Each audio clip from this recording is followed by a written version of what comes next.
Ang Twitter party ni Ronnie. Kaya kung may mga katanungan Hindi ba Suni? Kasama ni Suni. Kasama ni Suni.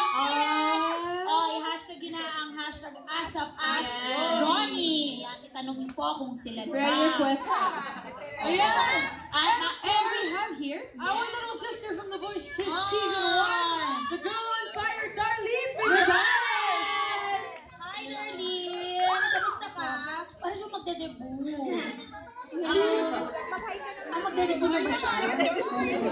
How young are you, Darlene? How young?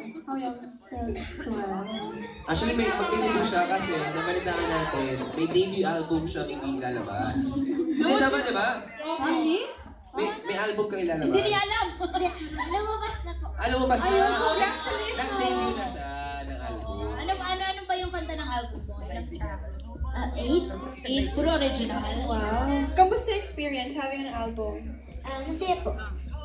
Pag singer, di ba parang yun yung goal nila? Oo. Kasi kami mga singer. Hindi. Talagang pinaghihirapan namin. yung mentor ko. Kaya pinaghihirapan namin yung mga tamang... Kasi ilang araw din yan sa studio, di ba? Oo. Tapos may mag-guide sa'yo. Ilang araw ka para matapos yung buong album. O ilang linggo? 4 days. 4 days 4 lang? days mong ginawa? Wow. Effortless. Ano yung mga kanta nun? Siyempre, this yung Girl on Fire. Yes. Pero po nalagyan po natin sa matagal na. So, ang kanta ko po doon ay Nico Connection, Sa Aking Dating, Ayaw Para Small Boys,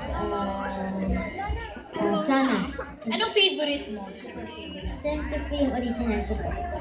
Yung Sa Aking Dating. Oh! Or sa audience. Alright. Isang word lang, pero birit.